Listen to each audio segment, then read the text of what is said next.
എല്ലാവർക്കും നമസ്കാരം. നമ്മുടെ രാഷ്ട്രീയ രംഗത്ത് സ്ത്രീകളുടെ റെപ്രസെൻറ്റേഷൻ വളരെ കുറവാണ്. ഇപ്പോൾ തദ്ദേശ സ്ഥാപനങ്ങളിൽ 50% റിസർവേഷൻ ഉണ്ടെങ്കിൽ പോലും, സംവരണം ഏർപ്പെടുത്തിയിട്ടുണ്ടെങ്കിൽ പോലും, ലോക്സഭയിലും നിയമസഭയിലും കൂടെ ചേർത്ത് 15-ന് താഴെയുള്ളൂ. 14.6 അങ്ങനെയായിട്ട് കിടക്കുകയാണ്. അപ്പോൾ ഇത് മാറണം. കാരണം ഭാരതത്തിൻ്റെ രാഷ്ട്ര നിർമ്മാണത്തിന് സ്ത്രീകളുടെ പങ്ക് വളരെയധികം പ്രധാനമാണ് എന്ന് നമ്മുടെ ആദരണീയനായ പ്രധാനമന്ത്രി ശ്രീ നരേന്ദ്രമോദിജി അദ്ദേഹം 2014 മുതൽ പറയുന്നതാണ്. അദ്ദേഹത്തിൻ്റെ സഹോദരിമാർക്ക് അർഹമായ പരിഗണന എല്ലാ രംഗത്തും കിട്ടണം. അതിലേറ്റവും കൂടുതൽ രാഷ്ട്ര നിർമ്മാണത്തിൽ, നിയമനിർമ്മാണത്തിൽ നല്ലൊരു പങ്ക് വേണം എന്ന ഒരു ആഗ്രഹത്തിൻ്റെ അടിസ്ഥാനത്തിലാണ് ഈ ഒരു നാരി ശക്തി വന്ദൻ അധിനിയം എന്ന് പറയുന്ന ഒരു നിയമ ഭേദഗതി ഭരണഘടനയിൽ കൊണ്ടുവരണം എന്ന ആവശ്യവുമായിട്ട് വന്നത്. അതിപ്പോൾ അതിൻ്റെ എല്ലാ തലങ്ങളിലുമുള്ള ബില്ല്, അതിൻ്റെ രൂപം അതിൻ്റെ ഏകദേശം ശരിയായി. അതിന് 16-ാം തീയതി അത് അവതരിപ്പിക്കുകയാണ് പാർലമെൻറ്റിൽ. അതിനു മുമ്പായിട്ട് എല്ലാ രാഷ്ട്രീയ കക്ഷികളുടെയും പിന്തുണ, ജനങ്ങളുടെ എല്ലാവരുടെയും പിന്തുണ ഇതിനായിട്ട് ആവശ്യമുണ്ട്.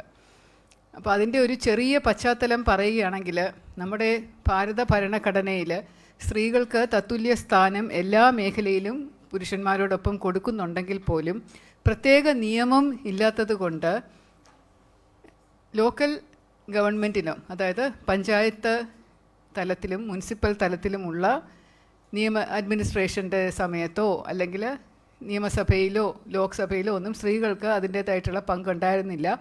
രാഷ്ട്രീയ രംഗം നോക്കിക്കഴിഞ്ഞാൽ പോലും സ്ത്രീകൾക്ക് ഒരു ടിക്കറ്റ് കിട്ടുന്നതും ഇലക്ഷന് നിൽക്കുന്നതുമൊക്കെ വളരെ അപൂർവമായിട്ടുണ്ടായിരുന്നു പണ്ട്.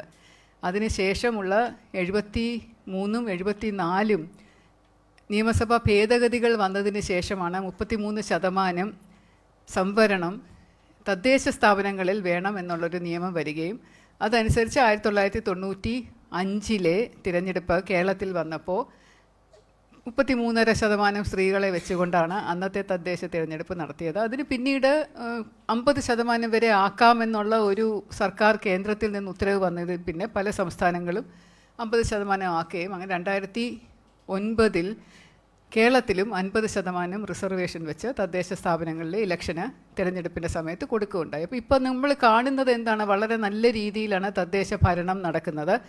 ഒരു റൊട്ടേഷൻ അനുസരിച്ച് എല്ലാ തിരഞ്ഞെടുപ്പ് വരുമ്പോഴും മാറി മാറി ചില സീറ്റുകൾ സ്ത്രീ സംവരണ സീറ്റായിട്ട് നിശ്ചയിച്ചുകൊണ്ടും മേയറുടെയും ഡെപ്യൂട്ടി മേയറുടെയും പഞ്ചായത്ത് പ്രസിഡൻറ്റിൻ്റെയും ഡെപ്യൂട്ടി പ്രസിഡൻറ്റിൻ്റെയും ഒക്കെ സ്ഥാനങ്ങൾ വനിതകൾക്ക് നൽകിക്കൊണ്ടുമൊക്കെ ഇത് വളരെ നല്ല രീതിയിൽ പ്രവർത്തിച്ചു വരുന്നതായിട്ട് കാണാം. സ്ത്രീകളുടെ ഉന്നമനം വളരെ നല്ല രീതിയിൽ, അവരുടെ ശബ്ദം ഇതുപോലെ നിയമനിർമ്മാണ മേഖലയിൽ ഉയർന്നു കേൾക്കുന്നുണ്ട്. അപ്പോൾ ഇതേപോലെയുള്ളൊരു മാറ്റം ലോക്സഭയിലും രാജ്യസഭയിലും അതുപോലെ നിയമസഭയിലും കൂടെ ഉണ്ടാവണം എന്നുള്ള ഉദ്ദേശത്തിലാണ് ഈ ഒരു ബില്ല്, 128-ാം നിയമ ഭേദഗതി ബില്ല് എന്ന് പറഞ്ഞൊരു ബില്ല് അവതരിപ്പിച്ച് കൊണ്ടുവന്നിരിക്കുന്നത്.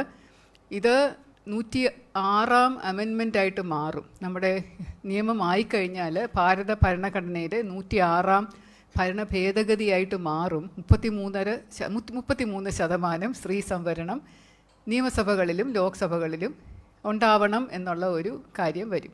അപ്പോൾ ഇത് വന്നു കഴിഞ്ഞാൽ 2029-ൽ നടക്കുന്ന തിരഞ്ഞെടുപ്പിൽ തീർച്ചയായിട്ടും ഇത് പ്രതിഫലിച്ച് കാണുകയും 2029-ന് ശേഷം സ്ത്രീകളുടെ പ്രാതിനിധ്യം ലോക്സഭയിലും നിയമസഭയിലും ഒക്കെ കൂടുതലായിട്ട് വരികയൊക്കെ ചെയ്യുന്ന ഒരു സാഹചര്യത്തിൽ തീർച്ചയായിട്ടും അത് എല്ലാവർക്കും ഗുണകരമായിട്ട് ഭവിക്കും.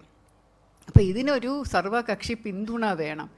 എല്ലാ പാർട്ടികളും അവരുടെ പിന്തുണ ഇതിന് കാലാകാലങ്ങളായിട്ട് നൽകിയിട്ടുണ്ട്. കാരണം വനിതകൾക്കുള്ള ഒരു ആദരവ് എന്ന് പറയുന്നത്, അല്ലെങ്കിൽ അവർക്കുള്ള പരിഗണന എന്ന് പറയുന്നത് ആർക്കും അവഗണിക്കാൻ പറ്റുന്ന കാര്യമല്ല. സ്ത്രീകളെ എവിടെ മാനിക്കുന്നു അവിടെ മാത്രമേ സമൂഹം ആദരിക്കപ്പെടുന്നുള്ളൂ, നമ്മുടെ സമൂഹം മെച്ചപ്പെടുന്നുള്ളൂ എന്നുള്ള ഒരു തത്വത്തിൻ്റെ അധിഷ്ഠിതമായിട്ട് എല്ലാ പാർട്ടികളും, എല്ലാ വിവിധ കക്ഷി രാഷ്ട്രീയങ്ങളും എല്ലാം ഒരുപോലെ അംഗീകരിച്ച കാര്യമാണ് 33%, പിന്നീട് 50% സ്ത്രീ സംവരണം തദ്ദേശ സ്ഥാപനങ്ങളിൽ. അപ്പോൾ അത് കേന്ദ്രത്തിലും കൂടെ വരുന്നതിൽ 33% ആ ഒരു നിയമം പാസ്സാക്കുന്നതിന് എല്ലാ പാർട്ടികളുടെയും, രാഷ്ട്രീയ പാർട്ടികളുടെയും, എല്ലാ സമുദായത്തിൻ്റെയും, എല്ലാ വിഭാഗം ജനങ്ങളുടെയും പിന്തുണ ചോദിച്ചുകൊണ്ടുള്ള ഒരു പത്രസമ്മേളനമാണ് ഞങ്ങൾ രണ്ടുപേരും കൂടെ ചേർന്ന് ഇവിടെ നടത്തുന്നത്. നമ്മുടെ പ്രധാനമന്ത്രി ഇതൊക്കെ വിവിധ പദ്ധതികളാണ് സ്ത്രീകൾക്ക് വേണ്ടിയും പെൺകുട്ടികൾക്ക് വേണ്ടിയും ഒക്കെ ഭാരതത്തിൽ ഇപ്പോൾ നടപ്പിലാക്കിക്കൊണ്ടിരിക്കുന്നത്. കഴിഞ്ഞ 12 വർഷമായിട്ട് വളരെയധികം കാര്യങ്ങൾ സ്ത്രീകൾക്ക് വേണ്ടിയിട്ടും കുട്ടികൾക്ക് വേണ്ടിയിട്ടും ഗർഭിണികളായിട്ടുള്ള സ്ത്രീകൾക്ക് വേണ്ടിയിട്ട് സ്ത്രീകളുടെ സ്വയം പര്യാപ്തതയ്ക്കായിട്ട് അവരുടെ സാമ്പത്തിക ഭദ്രതയ്ക്ക് വേണ്ടിയിട്ട് അവരുടെ സ്ത്രീകൾക്ക് ആദരപൂർവ്വം അവർക്ക് ജീവിക്കാൻ, അവർക്ക് ബഹുമാനപൂർവ്വം, അവർക്ക് അഭിമാനത്തോടു കൂടി സമൂഹത്തിൽ ജീവിക്കാൻ പറ്റുന്ന രീതിയിലുള്ള ഒരു തൊഴിൽ, അവരുടെ വികസനം എന്നിവയെല്ലാം ലക്ഷ്യമാക്കിക്കൊണ്ടുള്ള നിരവധി പദ്ധതികൾ നരേന്ദ്രമോദിജി ഇതിനോടകം സർക്കാരും ഒക്കെ ഇതിനോടകം തന്നെ നിയമമാക്കിയിട്ടുണ്ട്. അതോടൊപ്പം ഇതൊരു വലിയൊരു മാറ്റം നമ്മുടെ സമൂഹത്തിൽ ഭാരതത്തിൽ സംഭവിക്കും. മറ്റ് പല വികസിത രാജ്യങ്ങളെ അപേക്ഷിച്ച് ഭാരതത്തിൽ ഇത് 14% എന്ന് പറയുന്നത് കുറവായതുകൊണ്ട് അതൊരു 33% ആക്കിക്കഴിഞ്ഞാൽ ലോകരാഷ്ട്രങ്ങളുടെ പട്ടികയിൽ നമുക്കും ഇടം പിടിക്കാൻ സാധിക്കും. കാരണം വികസിത രാജ്യങ്ങളായിട്ടുള്ള അമേരിക്ക, UK, സ്വീഡൻ പോലെയുള്ള സ്ഥലങ്ങളിൽ ഏകദേശം 45-46% സ്ത്രീകൾ സഭകളിൽ വരുന്നുണ്ട്. അപ്പോൾ ഇത് 15 വർഷത്തേക്ക് ഇങ്ങനെ ഒരു ബില്ല് നിയമത്തിൽ കൊണ്ടുവന്ന് ആ 15 വർഷത്തിന് ശേഷം പിന്നെ അത് ഓട്ടോമാറ്റിക്കായിട്ട് അത് ഇല്ലാതാവും. അപ്പോൾ അങ്ങനെയാണല്ലോ ഒരു സംവരണം എന്ന് പറഞ്ഞു കഴിഞ്ഞാൽ കുറച്ച് നാളത്തേക്ക് ഒരു സംവരണം കിട്ടും. അതിനുശേഷം അത് നിലവിലായി കഴിഞ്ഞാൽ പിന്നെ അത് തുറന്നായിട്ട് എല്ലാവർക്കും ഒരുപോലെ ആക്കി മാറ്റും. അപ്പോൾ സംവരണത്തിൻ്റെ ആവശ്യം തന്നെ സ്ത്രീകൾക്ക് ഇതുപോലെ ഒരു അവസരം കിട്ടുന്നില്ല എന്നതുകൊണ്ട് തന്നെയാണ്. അപ്പോൾ ഇതേക്കുറിച്ച് നിങ്ങളോട് പറയാനും എല്ലാവരുടെയും പിന്തുണ അഭ്യർത്ഥിക്കാനുമായിട്ടാണ് ഇന്നത്തെ ഈ പത്രസമ്മേളനം ഇവിടെ കൂടിയിരിക്കുന്നത്.